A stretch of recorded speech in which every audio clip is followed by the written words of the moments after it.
Hey guys, and welcome back to my channel. So this is not really book related today, maybe a little book related today if you know what the Stanley Hotel is. But as you can see by the title, I'm going to be talking about my trip up to Estes Park, Colorado, where I stayed in the very famous, very haunted Stanley Hotel. If you guys follow me on Instagram at Prynne, I have been basically documenting the entire trip. From beginning to end. It was a very, very, very Stephen King focused trip. For those of you guys who do not know, the Stanley Hotel is considered one of the most haunted hotels in America. It's kind of like tied up there with the Queen Mary down in San Diego, which is the ship that's been turned into the hotel. And I've been wanting to go there for years. It is also the hotel that inspired Stephen King to write The Shining. We're going to get into that in a little bit. But yeah, so I've always wanted to go and visit the Stanley. One of my favorite things to do is to stay in really old school Victorian hotels. I've stayed in many, many haunted hotels before. I've stayed in hotels in Gettysburg, the Hawthorne up in Salem, Massachusetts, which is one of my favorites. And just, it's something I really, really love doing. And it's just something that I thought would be really, really fun to talk about on this channel, because I do talk very often about Gothic literature and the Gothic idea of the haunted building, or the building taking on a character of its own, and it kind of fit with my whole horror vibe of ghosts and spooky and creepy and horror. So I thought that would be fun. So yeah, so I went, I booked this trip about 4 or 5 months ago out in May. Me and my boyfriend went up there. So we flew out on a Thursday morning and we flew back to New York on a Monday afternoon, and I just have to say that this is one of the coolest trips I think I have ever been on. I got to live out a lot of my Gothic fantasies of being like the woman in white walking through the halls. I might add a couple of these photos up as I'm talking about it, but it was absolutely phenomenal. For starters, the Stanley Hotel is one of the most beautiful buildings I have ever laid eyes on, I have ever set foot in. It is this grand sprawling estate. It is actually, the entire estate is comprised of a bunch of different buildings. So there is the original Stanley Hotel, which was built by F.O. Stanley in 1909. Him and his wife Flora moved up to Colorado, I believe from Maine, Stephen King-ish, because he was diagnosed with tuberculosis and he thought that he only had a couple weeks to live. So he moved up to Estes Park, where the air was a lot clearer. And he ended up living for like another, I think 37 years or something like that. And he was a very, very wealthy man. He kind of pioneered being able to take photos quickly back in like the late 1800s, early 1900s, and was basically making like the equivalent of just millions of dollars a month. So he created the Stanley Hotel basically to be a guest house for his friends, his rich friends, and he had his own personal cabin in Estes Park, a little bit a ways from the Stanley. And the Stanley estate grew from there. So eventually it did become a full-blown hotel, but originally it was just a guest house and you had to be invited there. You could not actually just choose to stay there. So on the estate now you have what used to be the old carriage house, which has now been converted into a restaurant called Post, and it has this thing called the Underground, which is where they host magic shows. It also has an entire museum of haunted items, everything from like haunted dolls to Ouija boards. There was a Ouija board I saw there from Salem, Massachusetts, which I thought was really, really cool. The show was also really fun. It was very traditional, like old school magic. The whole theme is to use the type of magic and illusions that were done back in the original times of the opening of the Stanley Hotel. And a lot of the magic is inspired by this magician known as Anna Eva Faye, who actually taught Houdini a lot of her tricks. So that was really, really cool. So next to the carriage house, you also have the concert hall, which is a scaled down version, I believe, of the Boston Concert Hall that F.O. Stanley made for his wife Flora, because she always wanted to be a concert pianist. And it is also considered one of the most haunted buildings in all of the Stanley. Flora and F.O. Stanley are believed to haunt that place along with a few other ghosts, but I'll get into that in a second. You then have the lodge, which is almost like condo style, like hotel rooms. I didn't really get to see the lodge. I was outside of the lodge a lot because that's kind of where we parked our car, but they're just like larger like guest houses instead of just staying in like a small hotel room. And then of course there's like a spa that we didn't go to, and then a bunch of actual like month-long to like summer-long rentals where you can actually just stay on the property, which I thought was really, really cool. So inside of the actual hotel, there is a kind of like small museum dedicated to The Shining and the films that have been filmed there. So Stanley Kubrick's Shining was not actually filmed there, but Stephen King's miniseries of The Shining was. And then oddly enough, Dumb and Dumber was filmed there.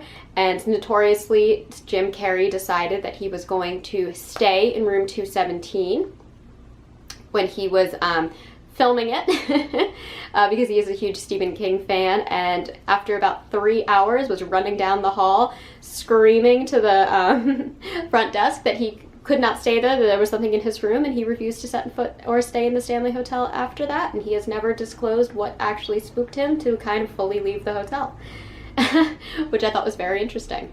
So next to our little like Shining Museum is a little like cafe with pies and coffee, and this is all on like the basement floor. Then you can go upstairs. There is like 3 kind of ballrooms where they host weddings, and then there's a restaurant called the Cascades attached to a whiskey bar, which is supposed to be like the biggest selection of whiskey in like the state of Colorado or something like that. Was not a fan of the whiskey bar, I'm not gonna lie. Our bartender was really, really rude, and as a bartender myself, I'm very picky about that. But that's fine. The bartender at Post was phenomenal though. And then from there you walk up this grand staircase, which I do have photos of. I will put that right here. And you can see myself sitting in my Shining attire on the staircase as well. I was having so much fun. This place is known as the Vortex because it is considered one of the most active spaces of haunting in the hotel. And it's also showcasing all of the owners. So all of these portraits that you see are portraits of people who have owned the Stanley Hotel. And then above there, you will get the 2nd floor, 3rd floor, and the 4th floor, which are just all of the hotel rooms. So we booked the haunted package for the Stanley Hotel, and we stayed in room 426, which is on the haunted floor, but not in a haunted room. So for those of you guys who don't know, Stanley has a lot of history. Most famously being that back in the 70s, Stephen King was having writer's block, and he decided to stay in the Stanley Hotel, and he was there on the last day before they closed for the season. The Stanley Hotel now is open year-round, but back then it did close for the season, and it was just him and his family in room 217, which back in the day was actually, I believe, the presidential suite, so it would have been rooms 217, 15, 13, and I want to say 14, I forget. Oh, it might have been 19. I think it's all the odd numbers. So 2, 15, 17, 19, and 13 made up the presidential suite. And he stayed there, had this horrific nightmare that a fire hose was like haunting and chasing his son, who would have been Joe Hill. And he was so freaked out and horrified by his experience that he decided to write The Shining, based solely on his experience in the hotel. So I did ask, I did go on the actual ghost tour of the Stanley Hotel, and I did get to ask if there are any evil spirits. The tour guide told me there are actually no evil spirits who stay in the Stanley Hotel. There are several types of spirits, either residual or intelligent. Residual meaning that they are unaware that they are ghosts and that they kind of just repeat the same motions over and over again, such as trying to redo like jobs that they did back when they were working there, or the owners are always kind of seen just sitting in their box in the concert hall, stuff like that, versus intelligent ghosts who are ghosts who actually interact with people. He did say that there are seemingly no malignant ghosts that stay there.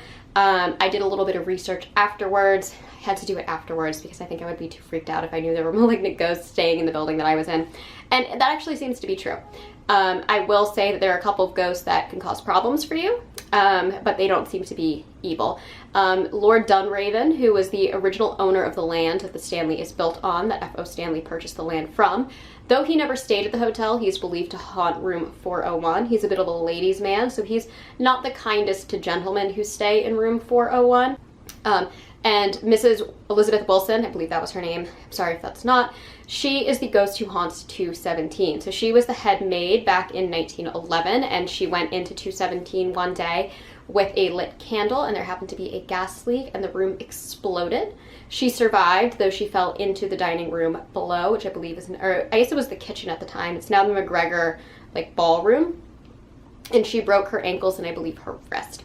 She did survive and continue to work at the Stanley Hotel, and she loved her job so much that they believe that she still haunts room 217. You can stay at room 217 if you guys would like, but I think it's like $1,000 a night, which is absurd. Anyway, so do I think the hotel is haunted? Absolutely. We stayed on the 4th floor, which again is the most haunted floor. Rooms 428, 401, I believe 411, there's a couple others, are supposed to be extremely, extremely, extremely haunted. We stayed next to room 428, which is haunted by a very friendly cowboy who apparently just appears at the foot of your bed, which would scare the shit out of me.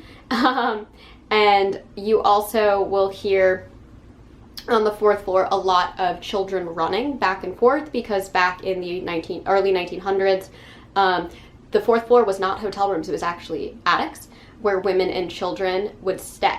So you hear a lot of children running back and forth and playing in the hallways.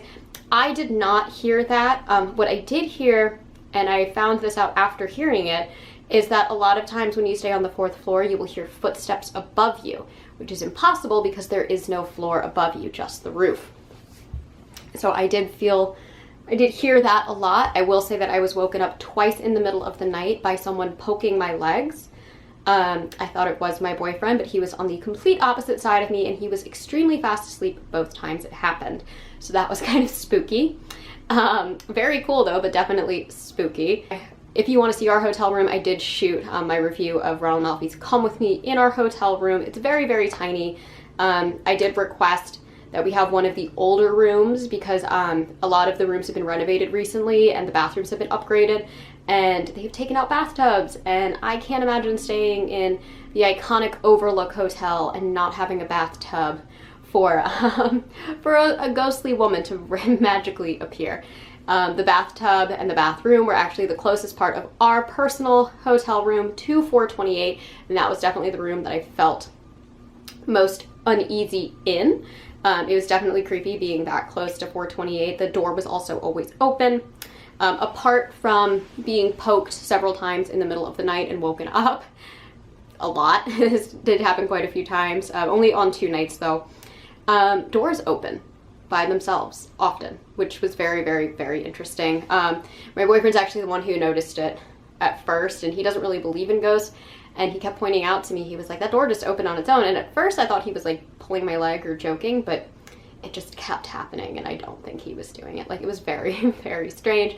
Your key cards tend to deactivate themselves. This seems to be a pretty common occurrence in the hotel. Like, we kept having to go down and like say like, hey, we can't get into our room anymore, and they would just look at us and be like, yep, that's the thing here. So that was kind of cool. And then one of the nights that we were staying there actually was a full moon. On the night of the full moon at around midnight, I was trying to sleep and I kept hearing people talking outside of our room. I knew there was a wedding going on in the building, so I figured maybe it was just like wedding guests coming back, and it kept happening, and my boyfriend opened the door to tell them to be quiet, and to our surprise, they were literally conducting a seance with a Ouija board right outside of our door. We literally had to call the front desk twice to ask them to disperse the seance, or at least ask them to move somewhere that was not in front of our door. I later realized it was because they were trying to conjure the ghost in 428, which you had to sit in front of our door to be able to look at their door. So that was definitely interesting. We did go on the ghost tour. The ghost tour primarily focuses on the concert hall, which is supposed to be the most haunted building, as well as the underground tunnels. So the concert hall I touched on a little bit. F.O. Stanley built it for his wife, and there are 2 other ghosts besides him and his wife who haunt it. There's a man named Paul, who was a security guard who worked there and died while he was still working there, though I don't believe he died on the property. He's apparently a very, very friendly ghost, and he kind of upholds the rules of the concert hall to this day. So if you ever try and enter the concert hall after 11 p.m., or unaccompanied from a tour group or have shown up without a ticket, you will probably be asked to leave by an unknown voice or an unseen voice, or sometimes pushed out. He's very protective of the concert hall, and that is his security job, and he apparently still does it.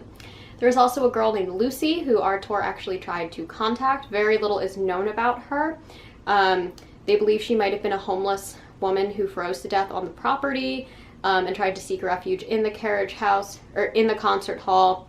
Prior to that, she's apparently very friendly. They believe she's about 10 to 15 years old, and on this tour you will try and contact her. I definitely felt her presence in the room that we were in, though we did try and ask her to communicate with us. She was quite silent on that, but I will say it was one of the most scared I think I've ever been. I'm not really into contacting ghosts because I believe so thoroughly in them, but it was very, very scary having this presence, and the room definitely got colder. It definitely felt heavier, like you could feel her, and it was very unsettling. It was the one part of the tour that I was not super thrilled with, closely followed by the employee tunnels. So when F.O. Stanley originally built the hotel, he built hidden underground tunnels that connect all throughout the property, underneath it, and there's only one tunnel that is still in active use today, and it connects the basement, like museum to the employees' break room. But you can actually go in, and it is literally a tunnel. It is rocks and dirt, and it is very scary, and they turned off the lights and asked us to take flash photography to see if ghosts would show up on our phones. I did not do this because I am so scared that one is going to show up. My boyfriend did. He did not see any, but they did show us a couple images of other tours that have seen ghosts before. They looked like the children from The Grudge, and they were absolutely horrifying. Almost all of the other tunnels that have been built under the Stanley have collapsed, but apparently there is a secret tunnel that does connect from the Stanley all the way down to the downtown of Estes Park, which is quite impressive, and a like 10-minute walk underground, and that is terrifying. So yes. They also have a really cute gift shop down there. I really was happy to see that it is kind of like a little boutique with clothes and shoes and like fun things for like the Rocky Mountains and touring. And then they also have a ton of stuff that is like, this is the Stanley Hotel, and we are also the place that inspired The Shining. They have so many things catering to ghosts and haunting and dark tourism, and I was so happy. I got 4 items from the hotel gift shop, and I will share them with you now. This is my red rum wine glass. For my birthday last year, my sister got me a Pennywise the Clown wine glass, so I figured I needed this to complete my collection of creepy Stephen King drinking vessels. Or I did get this little wooden model of the Stanley Hotel. This is by the Cat's Meow Village, who actually made my little Royal Treat ice cream parlor wooden diorama as well. If you've never been to Rehoboth Beach, the Royal Treat is extremely haunted, and I needed that because I thought it fit perfectly with my haunted bookshelf, and now my haunted hotel can sit right alongside it. And then a few days later, I had to go back and buy these items. So I have my own little 217 plaque, which will be sitting on the door to my library. I thought it was so cute. It says 217 and it says the Stanley. And then of course I had to get the key ring that goes with it. So when you check into the Stanley Hotel, and I believe I have a photo of this that I can link here, or that I can put up here, there are room keys all along the back of the wall. When you go to check in at the front desk, all of the keys look identical except for the one for 217. It is a little gold key. The rest are all silver, and it's a little bit more ornate, and it actually looks quite a lot like this. So I thought this was too cute to not buy. I'm not sure what I'm going to do with it. I literally might make it a necklace and take it off the keychain. I don't know, but I really, really love it, and I thought it was so freaking cute. So those are the fun items that I got at the Stanley Hotel. I will say that I absolutely enjoyed this trip. I highly recommend booking far, far, far in advance. The Stanley Hotel is not a cheap place to stay. I believe it cost us about $300 a night. We stayed there for 4 nights and 5 days. And there's a lot to do in this town. We did go hiking through Estes Park as well as Rocky Mountain National Park. There are a ton of awesome breweries like Lumpy Ridge Brewery, which is my personal favorite. There are amazing bars, a lot of like craft beer bars like the Barrel, which was really, really fun, and some great restaurants like Bird and Jim. Seasoned Bistro and Egg of Estes, which is a great breakfast spot. Ooh, and I believe it's called Inkwell, which is a like pen and like stationery coffee shop. It was really cool. It was like duo. It was delicious coffee. But yeah, it's an absolutely amazing trip. I do highly, highly, highly recommend it. I'm so happy that I was able to do it. And I do 100% believe that it is haunted. I will be more than happy to answer any comments you guys might have about my experiences down below. Sorry, this video is a little rambly, but I thought this would be a fun little bonus episode to put up about my personal experiences. But yes, do I think the Stanley is haunted? Absolutely. And I think a lot of other people believe it too. I was taking a lot of photos of me as like the woman in white. I had this like beautiful Victorian nightgown that I got from Blackwood Castle, and then this kind of lace dress that I got from Killstar.